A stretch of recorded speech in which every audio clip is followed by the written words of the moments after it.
Across history, certain warriors have risen as more than just fighters. They became the embodiment of their cultures. Spartans, trained to embody discipline and fearlessness. Berserkers unleashed primal fury on the battlefield. Knights Templar wielded faith as their weapon, while Persian Immortals seemed unbreakable. The samurai turned honor and artistry into the essence of combat. What drove these warriors to greatness? Through their battles and unyielding codes of loyalty and sacrifice, they shaped the course of history. Step into their world, where the clash of swords and the weight of tradition echo through time. The warriors await. Are you ready to join them? Spartans, the warrior society. The Spartans were not just warriors, they were the embodiment of war itself. In the ancient Greek world, Sparta stood apart as a society wholly dedicated to the art of battle. Every aspect of Spartan life was centered around creating and sustaining a class of elite soldiers who could defend their city-state at any cost. Boys were taken from their families at the age of 7 to begin a grueling military training program known as the Archaeological. Through this rigorous education, they were stripped of individual desires and molded into tools of the state, disciplined, fearless, and ready to lay down their lives for Sparta. The Archaeological was more than a training ground. It was a crucible where the weak were discarded and the strong were forged into warriors of unshakable resolve. Boys were subjected to harsh discipline, often being deprived of food and made to steal to survive. However, if they were caught, they were punished severely, not for stealing, but for failing to execute the theft skillfully. This instilled cunning, resourcefulness, and an ability to endure hardship without complaint. By the time they reached adulthood, Spartans were masters of both warfare and survival. Physical endurance was paramount. Training sessions often involved relentless drills, wrestling matches, and combat simulations where participants were expected to fight without mercy. Injuries were seen not as setbacks but as lessons in pain tolerance and resilience. A young Spartan's journey to adulthood culminated in the Cryptaia, a secret rite of passage where they were sent into the wilderness with nothing but a dagger, tasked with surviving on their wits, and often hunting down helots, the enslaved population that formed the backbone of Sparta's economy. Spartan women, though not warriors, were equally vital to the society's survival. They were trained in physical fitness, believing that strong women would bear strong children. They were also fiercely independent, managing estates and ensuring the city-state's stability while their husbands and sons were away at war. The Spartan way of life, while producing unparalleled warriors, came at a cost. The rigid system left little room for innovation or adaptation. Spartan society depended heavily on the helots, whose growing resentment and periodic revolts drained resources and energy.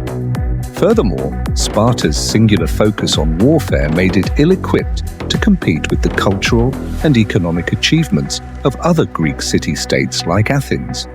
Sparta's decline was cemented after their victory in the Peloponnesian War. Though they defeated Athens, the prolonged conflict weakened all of Greece, and Sparta's inflexible system could not sustain its dominance. By the time of Alexander the Great, Sparta had faded into a shadow of its former self. Despite their eventual decline, the Spartans left an indelible mark on history. Their discipline, courage, and commitment to their ideals continued to inspire military leaders and scholars alike. As we look back on their history, we see a society that dared to push the boundaries of human endurance and unity, paying the ultimate price for their pursuit of martial perfection. The Spartans were more than warriors. They were the embodiment of an ideal, a vision of what humans can achieve when every fiber of their being is dedicated to a single purpose: the defense of their people and their way of life. Berserkers, the Norse fury. The Norse sagas are filled with tales of warriors who fought with supernatural strength and unyielding ferocity. These were the berserkers, fighters so consumed by rage that they seemed more beast than man.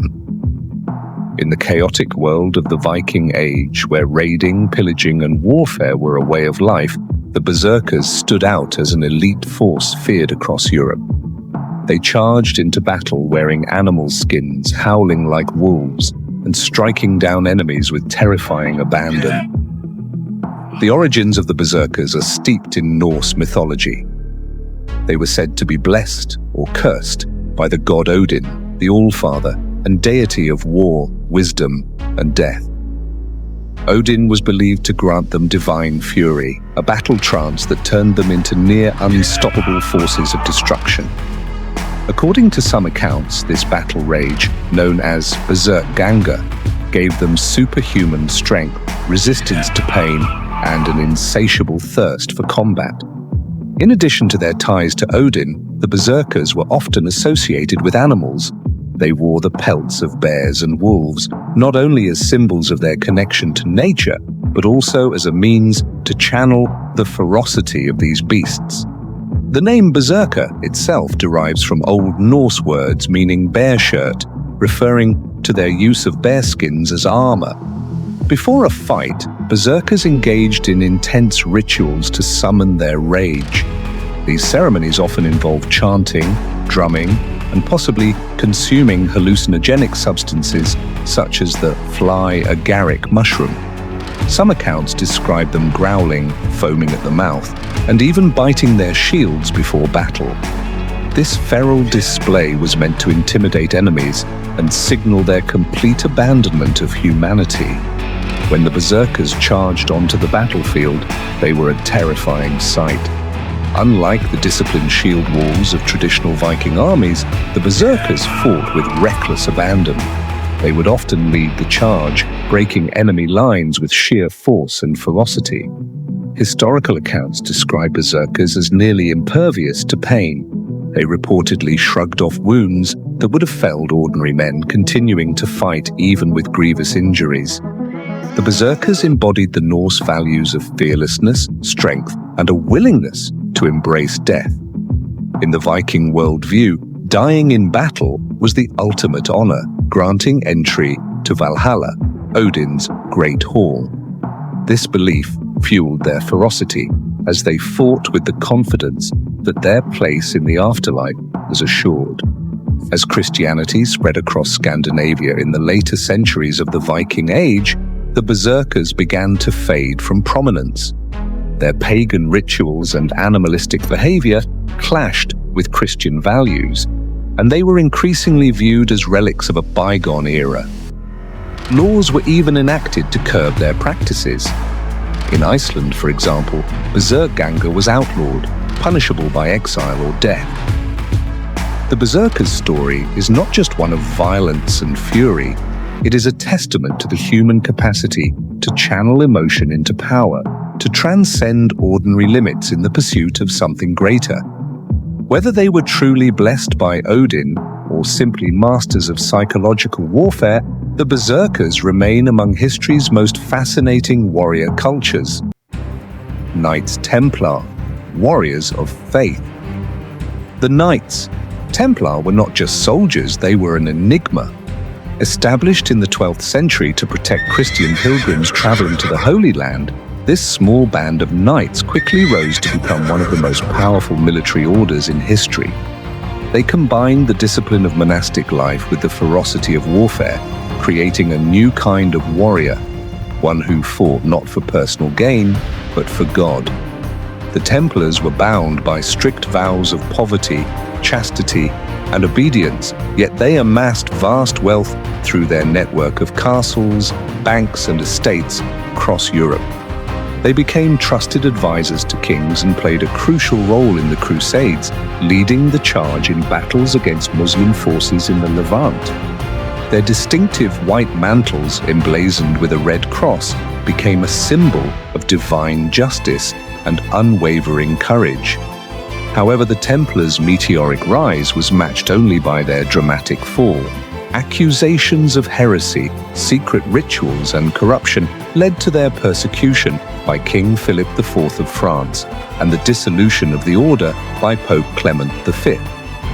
Many Templars were arrested, tortured, and executed, but the mysteries surrounding their secretive practices and immense influence have fueled centuries of speculation.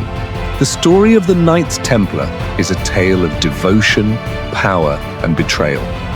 It is the story of men who sought to bring order to a chaotic world, but became victims of their own success. As we delve into their history, we uncover the duality of their nature: pious monks who became warriors and warriors who shaped the course of history. Immortals, Persia's eternal warriors. The Immortals were the elite fighting force of the Achaemenid Persian Empire, a military unit so formidable that their name alone struck fear into the hearts of their enemies. They were called the Immortals because their numbers never seemed to dwindle. If one soldier fell, another would immediately take his place, creating the illusion of an unbreakable army. In reality, they were 10,000 highly trained warriors who served as the backbone of Persian military might. These soldiers were more than just warriors, they were a symbol of Persian imperial power. Clad in ornate armor and armed with spears, bows, and swords, they fought in perfect coordination, a disciplined force that embodied the empire's grandeur and ambition. The Immortals were instrumental in Persia's conquest, from the campaigns of Cyrus the Great to the legendary battles of Darius and Xerxes.